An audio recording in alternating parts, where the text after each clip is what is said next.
We can start with the questions for the Turkish media first. After all, we start with the continue with the foreigners. Ege?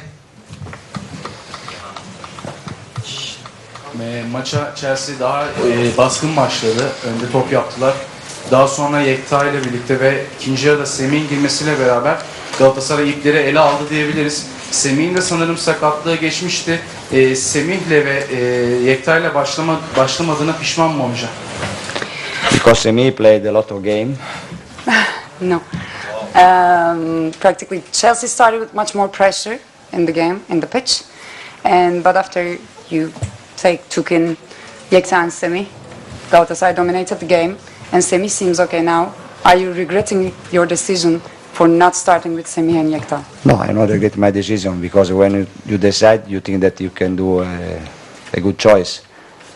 And also because when we start, we had a lot of respect for Chelsea. We can't have this respect for the opponent, never. We should be more aggressive like in the second half. And in the first 20 minutes, we conceded what Chelsea wanted, counter-attack.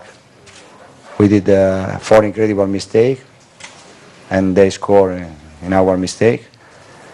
Instead, in the second half, we played very well, and I'm confident after the second half. Hayır, böyle bir karardan pişman olmadım. Çünkü bir karar verdiğinizde iyi bir seçim yaptığınızı düşünürsünüz. Ama aslında Chelsea'ye ilk 20 dakika içerisinde oyunun ilk bölümünde belki de bir rakibe göstermemesi gereken derecede oyunda saygı gösterdik. Daha agresif olmalıydık ikinci yarıda olduğumuz gibi. İlk 20 dakikada yapmış olduğumuz 4-5 tane hata var. Zaten bu hatalardan bir tanesi de gole yol açtı. Erhan? Bu skor İngiltere'de yeterli olabilir mi? Galatasaray orada neler yapmalı? Bir de çok özel değilse eğer Drogba oyundan çıkarken kulağınıza ilgili bir şeyler söyledi. Bizimle paylaşabilirseniz seviniriz. Is this score going to be enough in England? What is expecting Galatasaray? And if it's not too private, what said Drogba to you while he was coming out from the pitch? No, it's not private. He asked me if we can go to have a dinner tonight after the game. Hayır, aslında o kadar da özel bir şey değil. Akşam maçtan sonra yemeğe gidip gidemeyeceğimizi sordu beraber. And the score is enough for you. And I think that in London will be a difficult game, but I think after our second half, the players probably understood that we can go through. Will be difficult, but I think that second half was really important for us. İngiltere'de çok zor olacağını tahmin ediyorum maçın, ama yine tahmin ediyorum ki oyuncularımız ikinci yarıdan sonra neler yapabileceğimizi gördüler. Özellikle de ikinci yarıda sergilediğimiz oyunla orada bir şeyler elde edebiliriz. Bağış? İngiliz takımları 4 Şampiyonlar Ligi maçından sadece bir beraberlik aldılar. O da bu maç. Uzun yıllar İngiltere'de çalışmış bir teknik adam olarak Premier Lig'in şu andaki durumunu ve bu başarısızlığı nasıl değerlendiriyor? There is only one draw game out of 4 matches that British teams already played, and as a person who had the management position in the Premier League, what do you think about this between commas failure of Premier League? I don't understand. They're saying that only one draw has been Yeah. in the 4 games that Premier League teams played in Champions League. Yeah. Why do you think this situation is happening in the Premier League? What's their situation? They're saying. Stanno dicendo che è scarso la situazione in Per noi? Inghilterra. No, non in Inghilterra. No, I think that for me in England, Premier League is the best championship in the world, and Chelsea is one of the best team in the world. Ben öyle bir gözlemde bulunmuyorum. Bence Premier Lig dünya çapındaki en iyi şampiyonalardan bir tanesi. Hakeza Chelsea'de dünyanın en iyi takımlarından bir tanesi. Dünkü basın toplantısında Chelsea'nin şansını %80 gibi bir tabirle anlatmıştı hoca. Bugünkü maçı oynadıktan sonra bu şansı nereye koyuyor? Nasıl bir rakamla bize aktarıyor? You said 80% that Chelsea is going to pass through this round. And what do you think after this score? What are the odds right now? No, I think that after this game we have a 40% to go through. I think that we have more chance now than before the game. Şu anda maç öncesinde düşündüğümden çok daha fazla şansımız olduğunu düşünüyorum. %40'lık bir şansa sahip olduğumuza inanıyorum. İkinci tur, yani turu geçmek için ikinci maçta. Any questions from? In the first half, an opportunity missed. In the second half, a fair result. In the first half, we were the best team. We had 2, 3, 4 situations where normally you have to be effective and score. But in the second half, they put more pressure on us. We were more defensively. At the same time, Fernando, who was dangerous, was really tired and asked me to make the change. So we lost a little bit of power in attack. We were comfortable defensively, and we conceded a goal in a defensive corner, which is something I don't like, and the players that don't like too. But I think in the second half they were stronger. They put more pressure on us, and the result, in the end, I think is a fair result. Maçın bir değerlendirmesi soruldu Jose Mourinho'ya. Hoca der ki birinci devrede bir takım fırsatlar kaybettik, fırsatlar kaçırdık ama ikinci yarıda çok daha adil bir oyun ortadaydı. Birinci yarıda sahanın iyi takımı bizdik. 3-4 tane pozisyonumuz oldu. Çok daha etkin olmamız gereken. Ama ikinci yarıda çok daha fazla baskı aldık Galatasaray'dan. Daha iyi defans yaptılar. Bir aşamada Torres benden oyundan alınmak istediğini söyledi. Çok yorgundu. Defansif oynadık ki ben bunu sevmiyorum. Ama sonuca baktığınız zaman adil bir sonuç olduğunu inanıyorum. Jose, Fernando hasn't started since the 11th of January and he's had the injury. Do you think we saw a bit today of, the old Fernando and the sort of explosiveness? I'm so sorry, may I have the question again? Sorry. I'm so sorry. Torres hasn't started a game for Chelsea since the 11th of January. He's been injured in that time as well. But today, perhaps we saw a bit of the old Torres with the finishing and that run in the second half as well.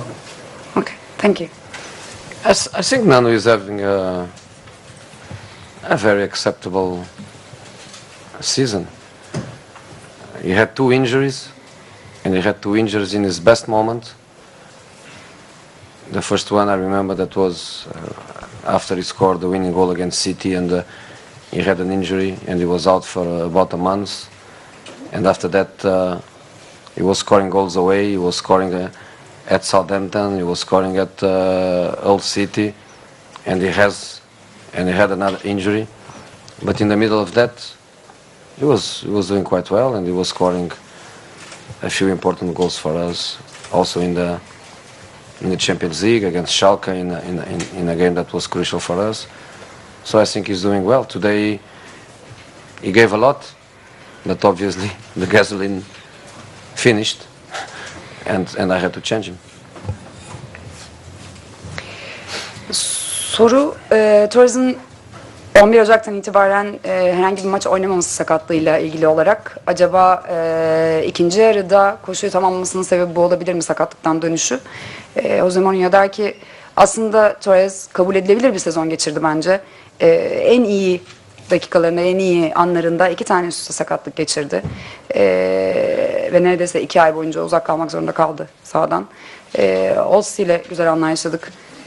Ve tüm bu karmaşanın içerisinde çok da iyi goller de attı ve bize çok destekli oldu. Schalke karşısında çok iyiydi ki bizim çok ihtiyacımız vardı Schalke maçına.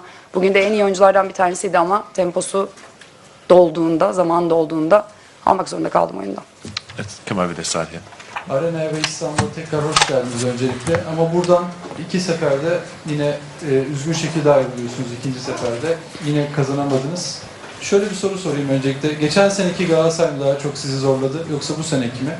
İkinci bir küçük sorum da, maç içinde ısınırken Semih Kaya ile bir sohbette bulundunuz. Çok özel değilse öğrenebilir miyiz? Welcome again to Istanbul and Turkey, and this is your second time. But this is the second time that you are leaving without winning a match. And which Galatasaray was the better one? The last seasons or the seasons?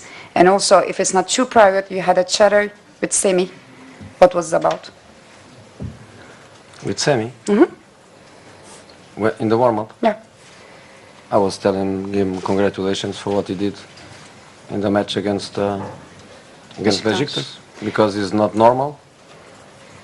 It's not normal. Unfortunately, it's not normal, especially in a big game. Imagine if Beşiktaş to score in that corner, but he had the honesty and the courage to do that. And for a young player like him, I think is amazing. Semih'i fair play rule'u hareketinden ötürü tebrik ettim Beşiktaş maçında sergilediği. Çünkü normal bir hareket değil bu kadar önemli bir maçta, bu kadar önemli bir derbide. Ya Semih o hareketi yaptıktan sonra Beşiktaş kornerden gol atmış olsaydı. O yüzden bir oyuncunun bu kadar cesur ve dürüst bir hareket sergilemesi gerçekten inanılmaz. And about the comparison of Galatasaray last season, this season, which Galatasaray is better? I think it's the same. Bence aynı iki Galatasaray. They were good last year. They are good this year. Geçen sene de iyiydiler, bu sene de çok iyi. Tu compares à 1-0. Qu'est-ce que tu veux dire pour le match? Bah, c'est vrai que si on avait perdu le match, ça aurait pas été terrible. On a fait match nul ce soir, mais on ne devait pas prendre ce but qu'on a pris au tout début. Mais il faut savoir aussi que Chelsea c'est une grande équipe et on espère qu'on ira à Londres prendre notre qualification. Kaybetsek çok kötü olacaktı. Bu bir gerçek. Bence beraberliği yakalamamız çok iyi oldu. Böylece Londra'ya büyük bir güvenle gideceğiz. Gol attı bu kadar önemli bir maçta. O anda neler hissetti? C'est quel important joue pour quel important jeu. Qu'est-ce que tu sens quand tu as marqué le but? Bah, je savais pas trop là où j'étais avec l'ambiance déjà qu'il y avait de fou. Je savais plus où mettre la tête. Mais que ce soit moi qui marque ou n'importe qui ou le gardien même qui marque, c'est Galatasaray qui a marqué. Et puis ce qu'on retiendra, c'est qu'aujourd'hui on n'a pas perdu. Et on va faire, on va faire une bonne prestation à Londres pour se qualifier. Çılgın bir ambiyans vardı açıkçası. Çok golü o anda hissedemedim, anlayamadım. Ama önemli olan benim gol atmam değil Galatasaray'ın gol atması. Yani ben gol atmadım, Galatasaray gol attı. Tekrar etmem gerekirse bu bizim için kalifiye olmamız, elememiz anlamında çok faydalı olacak. İkinci maçta neler yapabiliriz? Biz takıma inanıyoruz, güveniyoruz. Kendisinin beklentileri neler? Alors on croit comme Galatasaray, les fans à nous. Qu'est-ce que Eden Hazard da katıldı bize. İyi bir arkadaşı. Eden Hazard da çok iyi arkadaşı. Neler hissettiler beraber bir aradalardı Nasıl bugün. buldun, ambiyansı nasıl buldun diye soruyor. Eden de ki o kadar kötü değil diyor. Rien du tout. Bientôt.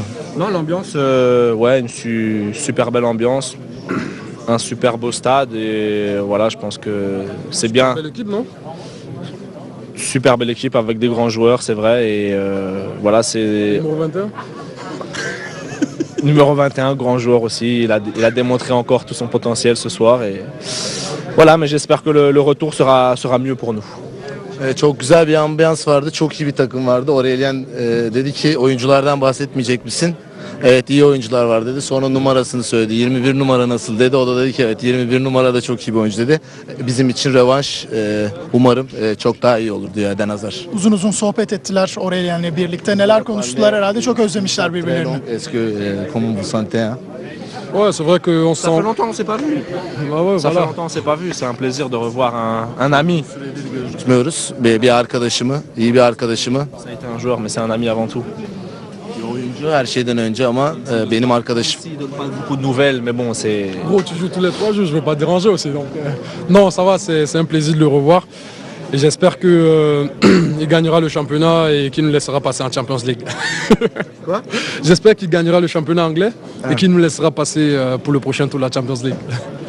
Biz İngiltere'de onlar kazansınlar şampiyonluğu, Chelsea kazansın, Şampiyonlar Ligi'nde de turu bize bıraksınlar diyor.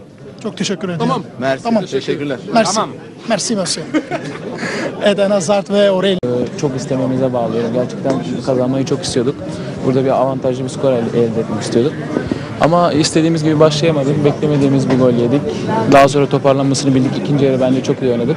Golü de bulduk. Artık Londra'da şanslar eşit diye düşünüyorum.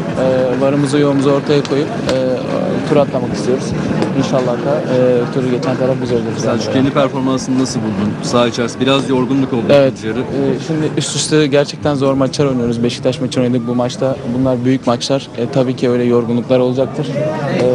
Kendim olarak değil de takım olarak çok iyi mücadele ettik. Hataları da beraber yaptık. Doğru işleri de. O yüzden kendimi birey olarak sadece değerlendiremem. Takım olarak bence iyi mücadele ettik. İyi oynamasak da ikinci yarı iyi mücadele ettik. İyi oynadığımızı düşünüyorum. Kaptan zaten bir tane 8 numara vardı. Kampart'ta karşılanıyor. Heyecanlanacağını demiştim ama neler hissettin? Tabii o kendi mevkisinde bir efsane artık. Herkes kalitesini biliyor. Onunla karşılıklı oynamak da gerçekten